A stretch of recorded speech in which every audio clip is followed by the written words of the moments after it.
അപ്പോൾ നമ്മൾ SLCൻ്റെ റിസൾട്ട് വന്നു. ഇന്നലെ വൈകുന്നേരം 4 മണിക്കാണ് വന്നത്. അപ്പോൾ നമ്മൾ SLC എക്സാമിൽ പരാജയപ്പെട്ട, വിജയിച്ച, പ്രതീക്ഷിച്ച മാർക്ക് കിട്ടാത്ത എല്ലാവർക്കും, SLC എക്സാം എഴുതിയ എല്ലാവർക്കും നമ്മളെ ആശംസകൾ.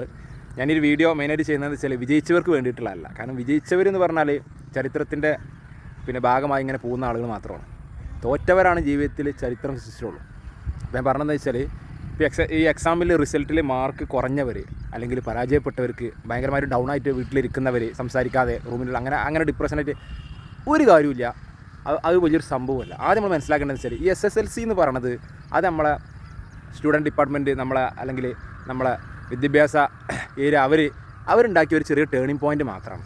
അതായത് നമ്മൾ 1 മുതൽ 9 വരെയുള്ള സ്റ്റെപ്പ് പടികൾ ഇങ്ങനെ ചവിട്ടിപ്പോയപ്പോൾ 10ാമത്തെ പടി ഒന്ന് തെന്നിപ്പോയി. അപ്പുറത്ത് 11ാമത്തെ പടി ഉണ്ട്. എന്ത് ചെയ്യുക?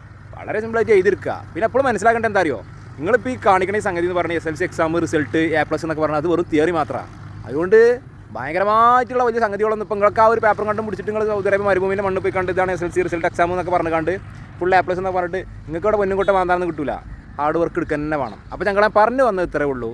ഇത് ഒരു ടേണിംഗ് പോയിൻറ്റോ ലൈഫിലെ ബിഗ്ഗസ്റ്റ് എക്സ്പീരിയൻസോ അങ്ങനെ സംഗതികളൊന്നുമല്ല. അപ്പോൾ അത് റിസൾട്ട് ഒന്ന് ഫെയിൽഡായി എന്ന് വെച്ചിട്ട് ഇവിടെ ഒരു തേങ്ങ സംഭവിക്കാൻ പോകുന്നില്ല. ഇനിയിപ്പോൾ കാരണം ഈ ലോകത്ത് എന്തെങ്കിലും നേടിയിട്ടുണ്ടെങ്കിൽ അവർ ഫുള്ള് ബാക്ക് ബെഞ്ചേഴ്സാണ്. അതാണ് ആദ്യം മനസ്സിലാക്കേണ്ടത്. അവർ ഈ പേപ്പർ കഷ്ണത്തിൽ എക്സാം എഴുതി കണ്ട് റിസൾട്ട് പാസ്സായ ഒരാളും ഇല്ല. നിങ്ങളുടെ ഏറ്റവും ബെസ്റ്റ് എക്സാമ്പിൾ അങ്ങനത്തെ നമ്മളെ കുട്ടികളോട് പറയാനുള്ളതെന്ന് വെച്ചാൽ നിങ്ങളെ കഴിഞ്ഞ തലമുറയുള്ള ആളുകളെ ഒന്ന് പരീക്ഷിക്കാം. എന്നിട്ട് എത്ര പേര് ഒപ്പം പഠിച്ച എത്ര പേരുണ്ട് എന്നുള്ളത്. എന്നിട്ട് അവരിൽ ഈ പറഞ്ഞ 10 A+ കിട്ടിയ ആളുകൾ ഇന്ന് എവിടെ നിൽക്കുന്നു? ഈ ബാക്ക് ബെഞ്ചേഴ്സിൽ ആകെ തോറ്റ് തുന്നമ്പാടി വരകി മെഴുകി നിൽക്കുന്ന ആളുകൾ ഇന്ന് എവിടെ നിൽക്കുന്നു എന്നുള്ളത് നിങ്ങളൊന്ന് ജസ്റ്റ് ഒന്ന് അന്വേഷിച്ച് നോക്കുക. അപ്പോൾ നിങ്ങൾക്ക് കറക്റ്റ് ആൻസർ കിട്ടും. മനസ്സിലായില്ലേ? നിങ്ങളെ കാക്കമാരോ അവരുടെ ഡിവിഷനിലുള്ള ആളുകൾ നിങ്ങളൊന്ന് ജസ്റ്റ് റിസർച്ച് ചെയ്താൽ നിങ്ങളിപ്പോൾ ചുമ്മാ ഡിപ്രഷൻ അടിച്ചിരിക്കുന്നത് എന്തിനു വേണ്ടിയിട്ടാണെന്നുള്ളത് കറക്റ്റ് റിസൾട്ട് നിങ്ങൾക്ക് കിട്ടും. അപ്പോൾ ഇതൊരു സംഗതിയല്ല. ഞാൻ പറഞ്ഞത് +2 എക്സാം അതും ഒരു സംഭവമല്ല. അപ്പോൾ ഇതൊക്കെ എന്താ വെച്ചാൽ ഒരു ചെറിയൊരു അച്ചീവ്മെൻറ്റ് മാത്രമാണ് ഞാൻ മനസ്സിലാക്കുന്നത്. ഡിഗ്രി, ഒരു പേപ്പർ കഷ്ണം, അതുകൊണ്ട് ഉപകാരമില്ല എന്ന് നമ്മൾ പറയില്ല. പക്ഷേ ഇന്ന് എല്ലാവരും പഠിക്കുകയാണ്. ഇതൊക്കെ എവിടേക്കാണ് പഠിച്ചിട്ട്. അപ്പോൾ നമ്മളെ പാഷൻ്റെ ഒപ്പം കൂടെ പോവാം. നമുക്ക് എന്താണോ ഇഷ്ടം അത് പഠിക്കുക. നമ്മളെ പാഷൻ പഠിക്കുക എന്നുള്ളതാണ്. പിന്നെ അതിൻ്റെ പുറത്തേക്ക് ഏറ്റവും വലിയ തിരിച്ചറിവ് എന്ന് പറഞ്ഞാൽ ആ പേപ്പർ കഷ്ണത്തിൻ്റെ ആ ചുമരിൻ്റെ ഉള്ളിൽ നിന്ന് പുറത്തേക്ക് ഇറങ്ങുമ്പോൾ ഈ ലോകത്ത് നമുക്ക് കിട്ടുന്ന കുറച്ച് പ്രാക്ടിക്കലി അറിവുകളുണ്ട്. അതിനാണ് ഞാൻ മനസ്സിലാക്കുന്ന ഏറ്റവും വലിയ വാല്യൂ. ആ വാല്യൂയിലൂടെ നിങ്ങൾ നടന്ന് നീങ്ങിക്കഴിഞ്ഞാൽ നിങ്ങൾ കഴിച്ചിലാവും. അപ്പോൾ നിങ്ങൾ ഏറ്റവും ബെസ്റ്റ് പറഞ്ഞാൽ നിങ്ങൾ വളരെ സിമ്പിളായിട്ട് എക്സാം എഴുതിയെടുക്കുക. അത്രേ ഉള്ളൂ. നല്ലൊരു യാത്രയൊക്കെ ചെയ്യുക, ഫാമിലിൻ്റെ ഒപ്പം അടിച്ച് പൊളിച്ച് നിൽക്കുക, നാട്ടുകാരൻ ചെക്കന്മാരുടെയൊക്കെ ഭയങ്കര പൊളിച്ച് ചില്ലായിട്ട് നിൽക്കുക.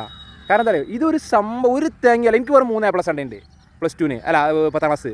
+2 ഒറ്റ A+ ഇല്ലേന്, ഒരു A ഉണ്ടായിരുന്നു. എന്നിട്ട് എന്താ നമ്മൾ സുഖസുന്ദരമായിട്ട് യാത്ര ചെയ്യണം, പെരുത്ത കാര്യങ്ങൾ നടക്കണം, എല്ലാ കാര്യങ്ങളും നടക്കണില്ലേ? ഒരു സംഭവമില്ല. അപ്പോൾ ഇതിലൊന്നും ഒരു സംഗതി നല്ല ട്രിപ്പൊക്കെ പോയി ജാളി ഇപ്പോഴത്തെ ലെവലിൻ്റെ കാഴ്ചപ്പാട് മാർക്ക് കുറയുക അല്ലെങ്കിൽ പരാജയപ്പെടാന്നൊക്കെ പറഞ്ഞാൽ അതൊരു പവറായിട്ട് ആയിട്ട് എടുക്കണം. ഇന്നത്തെ ലെവലിൽ അതൊരു പവർ. കാരണം എല്ലാവരും ജയിച്ചു പോകല്ലേ. അപ്പോൾ അതിന് വാല്യൂ ഇല്ല. അല്ലെങ്കിൽ എല്ലാവരും A+ വാങ്ങുമ്പോൾ അതിന് വില ഇല്ല. അതിനിടയിൽ ഡിഫറൻറ്റ് കാറ്റഗറിയിൽ നിൽക്കുന്ന ആളുകൾക്കാണ് വാല്യൂ ഉണ്ടാവുള്ളൂ. അങ്ങനത്തെ പോലാണ് നാളെ എന്ത് ചെയ്യുള്ളൂ, ചരിത്രത്തിനൊപ്പം നിൽക്കുള്ളൂ. അപ്പോൾ നിങ്ങളൊക്കെയെന്ന് പറഞ്ഞാൽ ഞങ്ങളെ ചരിത്രത്തിനൊപ്പം നിൽക്കാൻ പറ്റിയ ചെക്കന്മാരാണ്, ആൾക്കാരാണ്. അപ്പോൾ നിങ്ങൾ മുന്നോട്ട് നിങ്ങളെ കാര്യങ്ങളായിട്ട് പ്രാക്ടിക്കലി നിങ്ങൾ മുന്നോട്ട് പോവുക. നല്ല പന്ത് കളിച്ചാൽ പോയി കണ്ട് നല്ല ക്രിക്കറ്റ് മായും വേല കൊണ്ടിട്ടേ ആ ഉള്ള തോറ്റം എന്താ വെച്ചാൽ അതൊന്ന് ജസ്റ്റ് ഒന്ന് എതിർത്തിട്ട് +2 ഡിഗ്രി പട്ട അടിച്ചടിച്ചട പോവുക. എന്നിട്ട് നിങ്ങളെ പാഷൻ്റെ ഒപ്പം പോയിക്കോളി. ഒരു വിഷയമില്ല.